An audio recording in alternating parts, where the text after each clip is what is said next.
कर लेना, इतना उसको रगड़ना है कि वो उसकी गोलियां हर बंदे का अपना अपना टोटका है कि वो इसलिए कि सर्दियों में हमेशा इसको, और मेरे हिसाब से तुझे लाजमी देना चाहिए, क्योंकि और किसी भाई को कोई चीज पूछनी हो, सवाल हो, तो वो मेरे भाई इस कमेंट में करके ना पूछ सकता है कि यार फलां मसला है, तो उसके बारे में कोई गाइड दे दें, तो इंशाल्लाह वीडियो बनाकर बताया जाएगा।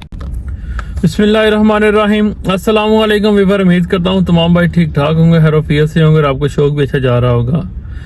यार आज मैंने बात करनी है जी, तितर को सर्दियों में साफा देना चाहिए, तो कौन सा देना चाहिए, ये ज़रूरी है या नहीं ज़रूरी। मेरे भाई ये नुस्खा जो आपको मैं बताऊंगा, ये सैयद फरह बादशाह बहारी साहब उनकी किताब है ऐसा सुबहान तेरी कुदरत, उससे लिया गया है और आप तक पहुंचाने के लिए ये मैं कोशिश कर रहा हूँ कि वीडियो बनाकर आप तक पहुंचाऊँ, क्योंकि आजकल का जो दौर है, हम पढ़ने से ज़्यादा कहते हैं जी जितनी आसानी के साथ हमें सुनने को मिल जाए या कोई बंदा बता रहा हो देख के, तो वो हम देख लें, सुन लें, उस पर अमल कर लें, ना कि हम किताब से लेकर पढ़ें, क्योंकि हमारे पास ना टाइम ही कोई नहीं है। तो इस हवाले से मैं जो है ना ये कोशिश कर रहा हूँ कि शो को आसान कर रहा हूँ। तो आपने जो है ना मेरा चैनल सब्सक्राइब कर लेना है, CBA बर्ड्स चैनल, और बेल आइकन के बटन को प्रेस कर लेना ताकि नए आने में वीडियो आप तक पहुँचती रहे। तो जी भाइयों, आज साफ़ा, अगर सर्दियों में हमने साफा देना है तो कौन सा देना है। गर्मियों के साफे मैंने काफ़ी अपलोड किए हैं पीछे, वो आप देख सकते हैं जाके। और एक भाई का सवाल था कि भाई हमारा तितर जो है ना क्रीज तो कर रहा है लेकिन अपनी कमर से पर उतार कर वो खुद खा रहा है, उसके बारे में मैंने वीडियो अपलोड की हुई है, और मजीद उसके बारे में वीडियो जो है ना इससे जो अगली वीडियो आएगी उसमें आपको बताऊँगा।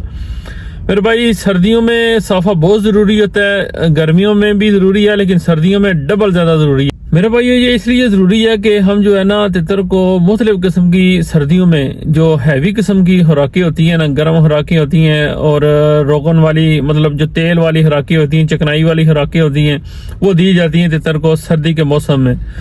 तो इसकी वजह से तितर का जो मिद है वो जो थोड़ा डिस्टर्ब हो जाता है, निज़ाम हज़ाम जो है ना उसका ख़राब हो जाता है, तो उसके लिए ये लाजमी है आपको ये करना। तो ये साफे में आपने क्या कुछ डालना है, 2 चीज़ें डालनी है जी, आसान सा नुस्खा है, बिल्कुल आसान सा। आपने लेना है जी खुश्क आलू बहारा, खुश्क आलू बहारा ले लेना, उसकी आपने गुठली निकाल लेनी है। उसके बाद आपने लंगरी में डालकर उसको आपने रगड़ना है, जितना उसको आप बारीक कर सकते हैं, मतलब उसको खरल कर लेना, इतना उसको रगड़ना है कि वो उसकी गोलियां बन जाए, इतनी उसको बारीक करना है आपने। उसमें दूसरी चीज जो आपने ऐड करनी है वो सोडा, मीठा सोडा जो है ना वो आपने डालना है। वो कितना डालना है, एक जो है ना चावल के दाने के बराबर, एक चावल के दाने के बराबर आपने वो डालना है। डालने के बाद आपने 3 से 4 गोलियां उसकी बना लेनी है, 3-4 गोलियां बना लेनी है। और फिर आपने देनी कितने यौम है मेरे भाइयों, ये जो आपको मैंने जो नुस्खा बताया ये सिर्फ और सिर्फ 1 दिन इस्तेमाल करना है आपने।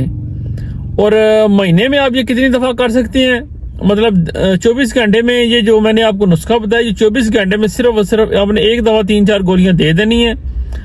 और महीने में आप ये कितनी दफा दे सकते हैं मेरे भाइयों, 10 से 12 दिन के बाद जो है ना आप अपने तितर को ये देते रहें, तो आपके तितर का जो मैदा हाजमा वो बिल्कुल दुरुस्त रहेगा।